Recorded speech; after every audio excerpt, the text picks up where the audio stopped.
Maggi নুডলসের একটা different flavour আজ তোমাদের সাথে রিভিউ করব এবং আমি নিজেও দেখবো আসলে এই নুডলসটা এবং এই ফ্লেভারটা খেতে কেমন। আজ আমি নিয়ে নিয়েছি Maggi Korean creamy and spicy. এটা কোরিয়ান স্টাইলে বানানো আর আমার মনে হলো যে এটা রামেন বানালে বেশি ভালো লাগবে, সো আমি এখন রামেন বানাবো এটা দিয়ে। এটার প্রাইস হচ্ছে 80 টাকা আর এটার মধ্যে তোমরা দুইটা মশলা পাবা, একটা স্পাইসি আর একটা হচ্ছে মিল্ক ফ্লেভারের। আমার যদিও নুডলসের ভিতর না মিল্ক ফ্লেভারটা ভাল লাগে না, এটা পাস্তা হলে ঠিক আছে বাট নুডলসে ভাল লাগে না। তবুও আমি একটু ট্রাই করতে চাচ্ছিলাম, কজ ম্যাগির এতগুলো ফ্লেভার আছে আমি জানতাম না। আমি চিন্তা করতেছি যে একটা একটা করে ট্রাই করব, যদি অর্ধিট হয় তাহলে তো খাবোই, আর আদারওয়াইজ হচ্ছে এটার জীবনও নিব না এরকম আর কি। চিকেনটা অনেকক্ষণ যাবত ফ্রিজ থেকে বের করে রাখা হয়েছে, দ্যাটস হচ্ছে এত নরম হয়ে গেছে, ছুরি ধরার সাথে সাথে মাংস খুলে চলে আসতেছিল। এরপর আমি যা যা লাগবে এটা ম্যারিনেট করার জন্য সবকিছু দিয়ে একবারে মেখে সাইডে রেখে দিব। এরপর ঘরে যেসব ফ্রোজেন আইটেম আমার অলওয়েজ থাকে ওইগুলো হচ্ছে এখন আমি নিয়ে নিচ্ছি কেটে কুটে। তারপর আমি একটা ডিম পোচ করে নিব আর এটাতে হচ্ছে কুসুমটা আমি একটু নরম রাখবো, কজ রামেনের উপরে সুন্দর লাগে একটা নরম নরম কুসুমের ডিম দিলে। এটাকে আমি উঠায় নিলাম। এরপর হচ্ছে বাকি জিনিসগুলো একটু ভেজে নিব। এরপর হচ্ছে এটাতে আমি একটু রসুন ইউজ করব। আর আজকে আমি কোনো পেঁয়াজ ইউজ করতেছি না এটাতে। অলওয়েজ হচ্ছে আমি নুডলস পেঁয়াজ দিয়ে রান্না করি, আমি জীবনেও হচ্ছে পেঁয়াজ ছাড়া রান্না করি নাই, বাট আজকে মনে হলো যে আজকে পেঁয়াজ ইউজ করব না।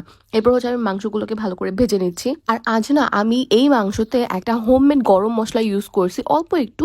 এত ফ্লেভারফুল গরম মশলাটা ভাই আমি চিন্তাও করিনি এত ফ্লেভারফুল হবে। আর ভাজার পর মুরগিটা এত মজা লাগতেছিল, তোমাদেরকে আরেকটা ভিডিওতে ভালো করে দেখাই দিব ওই কোন পেজ থেকে হচ্ছে গরম মশলাটা নেওয়া হয়েছে। এরপর আমি ওই তেলের মধ্যে গরম পানি দিয়ে সবকিছু একসাথে করে পরে ঢেকে দিচ্ছি। আর অল্প কিছুক্ষণ লাগবে এটা হতে, লাইক 5 to 6 মিনিটসের মতো টাইম লাগবে। তো আমার রামেন হয়ে গেছে আর এটা আসলে একটু ক্রিমি ক্রিমি টেক্সচার দেখা যাচ্ছে, যেটা হচ্ছে প্যাকেটের গায়ে লেখা ছিল ক্রিমি অ্যান্ড স্পাইসি। ক্রিমি তো দেখা যাচ্ছে বাট স্পাইসি কিনা এটা আসলে আমি একটু কনফিউজ, কজ স্পাইসি জিনিসটা একটু লাল লাল হবে আর কি, আর এটা কেমন হলুদ হলুদ হয়েছে। লাল লাল হইলে মনে হইতো যে স্পাইসি, তাই না বলো? যাই হোক আমি আমার রামেন বোলটাকে সাজায় ফেলছি, এখন ট্রাই করে দেখার পালা। লাস্টবারের মতো কোনো ধোকা খাইলাম না তো আমি? লাস্টবার যে ফ্রোজেন আমি রামেনটা ট্রাই করছি এত বিচ্ছিরি ছিল, এটা কেমন হয় আল্লাহ জানে। সো চলো তোমাদের সাথেও হচ্ছে শেয়ার করি এটা আমার কেমন লেগেছে। টু বি অনেস্ট আমি না চিন্তা করে রাখছি কি এটা একদমই ভালো হবে না, লাস্টবারের মতোই হবে, এটা খেতে পারবো না আর কি আমি। তবে এটা প্রথমে হচ্ছে স্যুপটা আমি যখন মুখে নিলাম ইট ওয়াজ রিয়েলি গুড। মানে আমি এক্সপেক্ট করিনি, এটা একদমই আনএক্সপেক্টেড যে এটা টেস্ট আমার ভালো লাগছে।